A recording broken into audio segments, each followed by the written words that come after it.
Não entre nessa tribo. Passe o mais longe possível. Afinal, se você cometer qualquer calúnia contra um dos seus membros, eles irão te caçar, irão tirar seu couro e irão fazer dele um troféu para expor o quão superiores eles são. Quando o mais temido réptil da África ataca cruelmente a humanos, um dos locais mais remotos do mundo torna-se o epicentro de um drama assustador. Ataques frequentes, vidas perdidas e uma tensão crescente são a base de um conflito entre uma tribo africana e um crocodilo do Nilo. E quando a sobrevivência está em jogo, o medo pode se transformar em algo ainda mais perigoso: uma guerra declarada. Então deixe seu like e se inscreva nesse canal. É de graça e nos ajuda muito. Deixe seu like e vamos ao vídeo. Nas vastas planícies e florestas do Zimbábue, a vida selvagem prospera em uma dança intricada de sobrevivência e poder. Essa terra, moldada por rios serpenteantes como o poderoso Zambezi e o caudaloso Limpopo, é um santuário para algumas das criaturas mais icônicas e temidas da África. Elefantes majestosos atravessam savanas douradas, leões rugem em busca de território e os crocodilos do Nilo, silenciosos e calculistas, espreitam nas margens lamacentas, sempre prontos para atacar. Nesse ambiente hostil, a tribo Shona encontrou um modo de vida. Uma das maiores e mais antigas etnias do Zimbábue, os Shona cultivaram uma relação complexa com a terra e as águas que os sustentam. Dependendo do rio, várias atividades e como fonte vital de água potável, eles aprenderam a coexistir com os perigos do ambiente que cercam as margens. Para os Shona, os rios são mais do que recursos naturais, são a alma da comunidade, uma conexão espiritual com seus ancestrais. No entanto, entre os muitos desafios enfrentados pela tribo, nenhum foi tão aterrorizante quanto os crocodilos. Embora coexistir com esses predadores fosse uma realidade aceita, tudo mudou em um passado recente. 1981, Zimbábue, África. Era uma manhã ensolarada e aparentemente normal. O rio serpenteando pela paisagem oferecia não apenas sustento, mas também uma rotina quase sagrada para as mulheres da tribo Shona. Como todos os dias, elas caminhavam até as margens com grandes potes equilibrados em suas cabeças, conversando e rindo enquanto preparavam-se para lavar roupas e tecidos sob o calor crescente do sol. Naquela manhã, porém, algo perturbador espreitava sob a superfície calma. Zika, uma jovem de 19 anos, cheia de vida e risos, estava agachada à beira da água, esfregando um tecido com força para remover a sujeira. De repente, o silêncio foi rompido por um som inquietante, um estrondo de água e um grito abafado. Antes que alguém pudesse reagir, Zika foi puxada para dentro do rio com uma força inimaginável. Foi tudo muito rápido. Mesmo assim, os olhos das mulheres que estavam ali presenciaram o que seria o início de dias de dor e lamento. As águas, que haviam sido suas aliadas por gerações, agora se tornavam um campo de batalha invisível. Tudo o que restava era uma mancha de sangue que se espalhava pela superfície do rio, enquanto o predador, um crocodilo enorme, desaparecia com sua presa. De volta à aldeia, as mulheres relataram o ocorrido. O horror estampado em seus rostos era suficiente para alarmar a todos. Contudo, a rotina da tribo não poderia simplesmente parar. O rio era indispensável para a vida. A água era necessária para cozinhar, limpar e sustentar a comunidade. Na manhã seguinte, com corações pesados e uma sensação de perigo iminente, as mulheres voltaram ao rio. Dessa vez, cada movimento era cauteloso e elas se mantinham mais próximas umas das outras. Hoje, as roupas não seriam limpas. Elas apenas pegariam água o mais rápido que podiam. Ao menos, esse era o plano. Foi nesse segundo dia que a tragédia se repetiu. A anciã do grupo estava à beira d'água colhendo uma planta para fazer o chá durante a noite, enquanto as mulheres mais jovens enchiam seus potes de água. Seus movimentos eram lentos, reflexo de sua idade avançada, e seu foco estava apenas na tarefa à sua frente. Sem aviso, o mesmo som terrível ecoou, um estouro de água e gritos.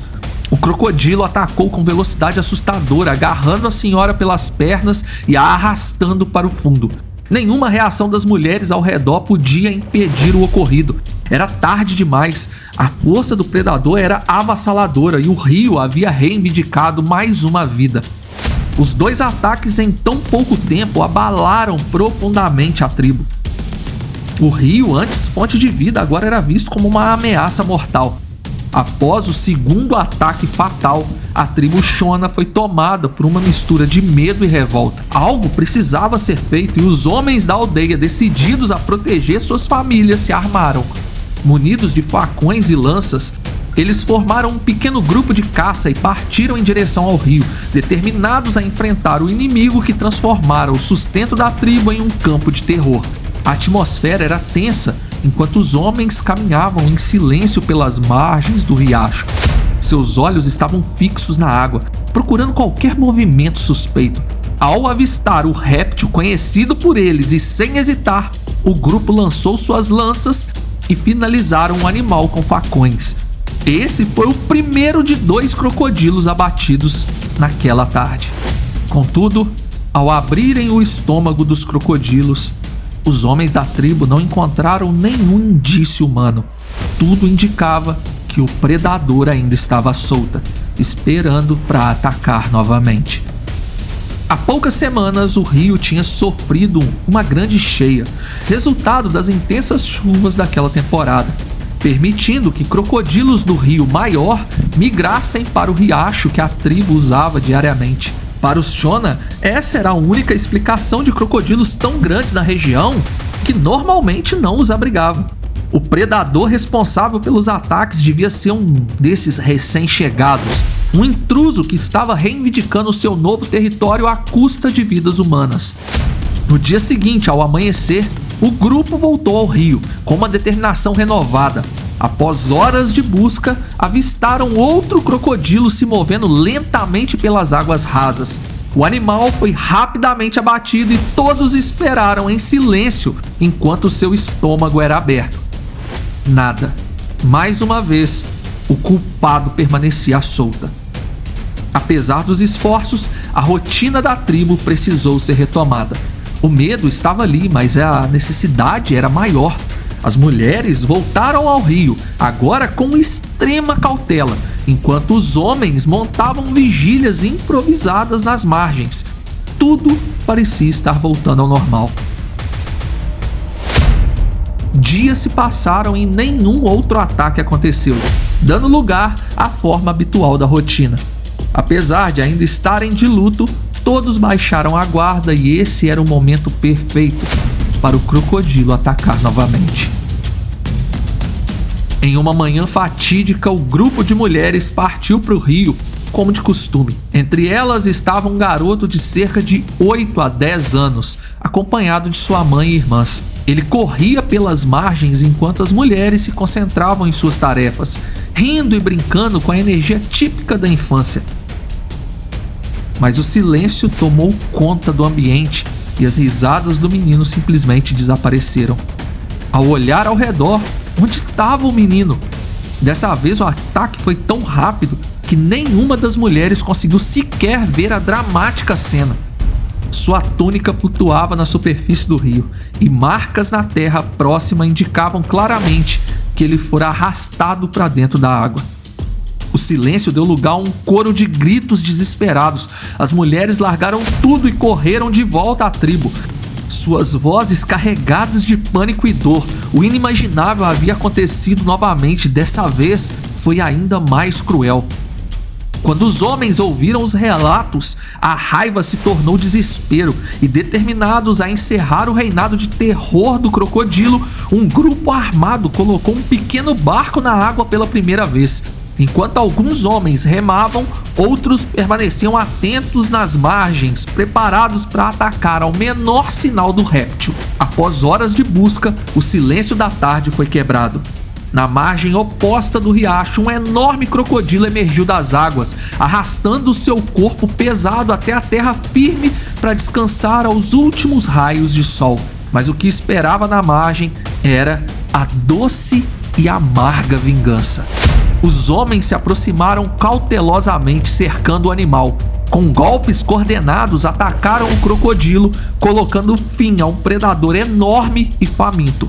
A prova final veio quando abriram seu estômago. Dentro dele encontraram restos humanos que não deixavam dúvidas. Aquele era o culpado pelos ataques, o responsável por tanta dor que cercava a aldeia. Mas a vingança não parou por aí.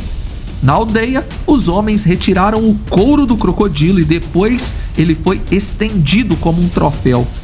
Para os Shona, ele simbolizava a superioridade do homem sobre a fera e de que, apesar dos desafios impostos pela natureza, a força e a determinação humana prevalecem.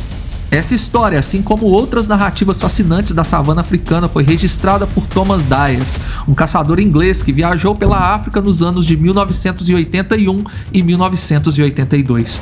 Seu relato detalha não apenas os perigos da vida selvagem, mas também a coragem e resiliência de um povo que enfrenta diariamente as adversidades de um ambiente implacável.